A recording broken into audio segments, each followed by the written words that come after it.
Now, before we begin, I need to make a disclaimer. In this six-part series we're starting, I'm going to try to cover in 2 hours what ordinarily would take about 75 hours in a course on this subject matter. So I will have to be using very broad brushstrokes and cut more than a few corners. But in the end, I think you'll find this lightning fast trip to have been worthwhile.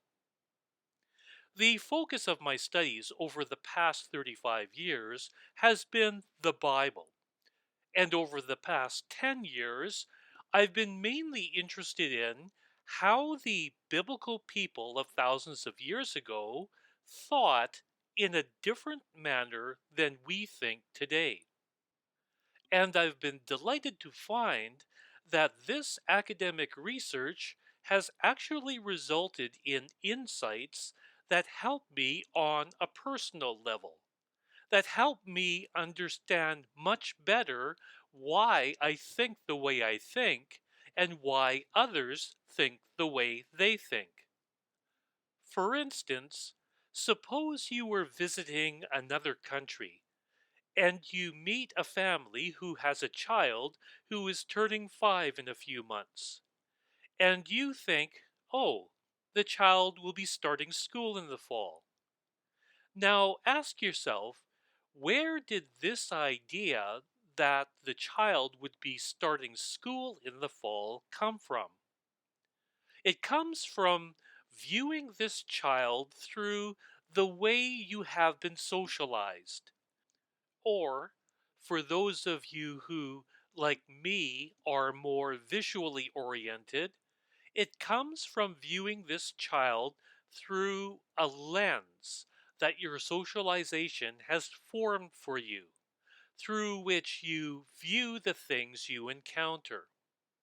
Now, in today's Western world, there are many different lenses through which people view the things they encounter. And when different people view the same thing through different lenses, they end up understanding that thing in different ways. One sees this handgun as protection for the family home. Another sees it as an avenue to quick cash. Another, a major contributing factor to the deterioration of society. Another, a plot element that could liven up an otherwise boring movie. Another, a fine addition to a firearms collection. Five lenses yielding five totally different pictures. Now, there being many different lenses that people look through has not always been the case in the Western world. As recently as 600 years ago, almost everyone viewed things through a single lens, all but a few special people, like Jesus, who saw things through a different lens. And everyone viewing things through the same lens resulted in all of them coming to the same understanding of the things they were viewing. However, around 600 years ago, a significantly different way of looking at things started to develop. Or, to put it another way, a different lens started to develop. And when people viewed things around them through this new lens, they began to understand these things differently than they had before. Now, about 70 years ago, a third way of viewing the world barged onto the scene. At first, its influence was limited, becoming a part of the mix of relatively few people. But over the past few decades, its influence has grown stronger and stronger, becoming part of the mix of a larger proportion of people and becoming a stronger component of the mix for those who had let it in. Until today, it's a legitimate contender with the other two. So, in the span of 600 years, the Western world has gone from having everyone viewing things through the one available lens to today, where there are many, many different lenses that people view things through.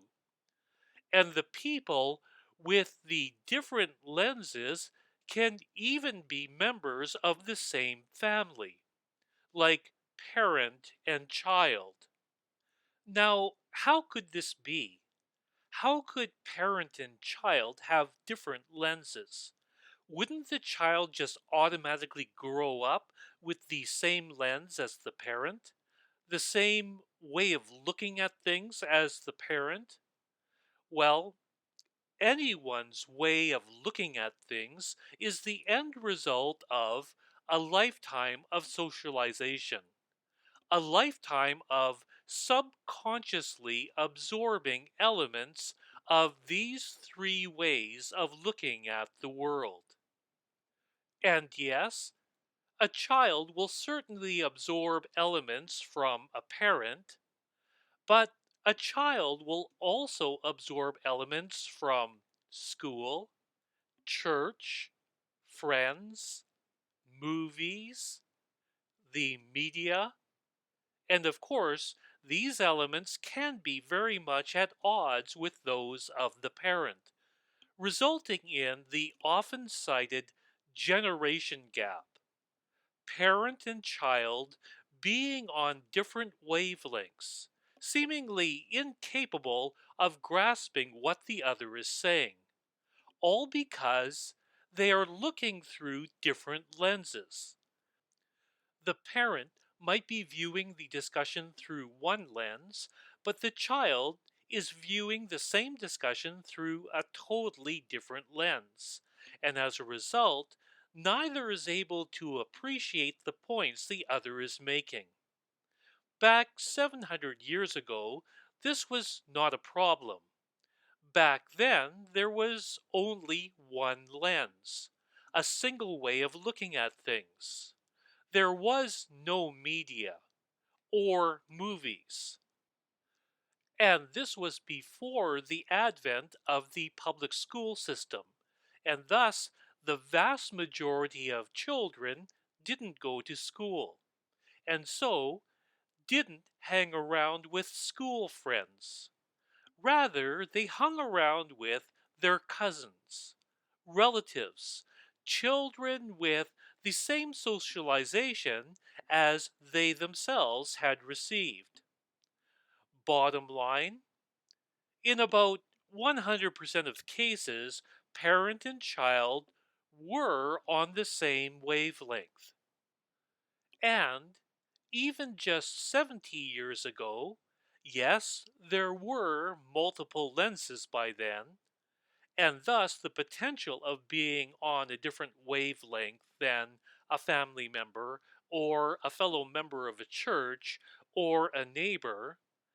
But over the past 70 years, with the introduction and growth of this third way of looking at things, the number of different lenses has exploded, resulting in almost a certainty that you will find yourself on a different wavelength than a family member, or a fellow member of a church, or a neighbor. But the good news is, this 6 part series is designed to pull back the curtain on all this stuff that is going on at a subconscious level. This series is designed to equip you with a grasp of the differences between the various lenses through which people look, and you should come away from this series with the ability to listen to someone expressing an idea and recognize what lens they have. And being able to recognize this should enable you to tailor your response to be on a wavelength that connects with that person. Now, getting back to this diagram, unfortunately, it gives the impression that our society is made up of three groups: the greens, who all think alike, the reds, who all think alike, and the blues, who all think alike. That, however, is not the case at all. And this, I think, is a more helpful diagram for depicting what North American society is like. Rods representing each of the hundreds of millions of people in North America. And drawing in closer on a few of them and flipping them over, we see that each rod displays varying amounts of the three colors we've been looking at. And each different combination of the three represents a different lens. So one person has equal amounts of green, red, and blue, while another person has a lot of red and only a little green and blue.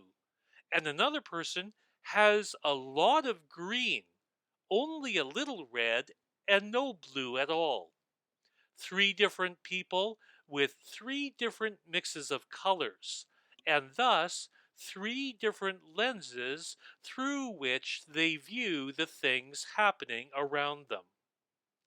And what would your mix of green, red, and blue look like? Well, I've developed something that I hope will be an aid in helping you figure this out. I've developed a personal inventory questionnaire designed to provide at least a rough estimate of the makeup of the lens through which you look. An estimate of how much green the lens has, how much red, and how much blue. The questionnaire is made up of 18 pairs of statements, and all you need to do is read each pair of statements and choose the one that resonates most with you, either A or B. And once you've made your choice, simply circle the letter A or B. And once you've worked through all 18, then flip the sheet over and you will find the numbers of the questions 1 to 18 and just circle for each question the A or B, whichever you chose on the first side. Once you've finished, simply tally the number of circles in each column. The number of circles in the first column indicate how green you are. The number of circles in the second column indicate how red you are. And the number of circles in the third column indicate how blue you are. Copies of this questionnaire will be available at the church on Sunday, February 2nd and Sunday, February 9th.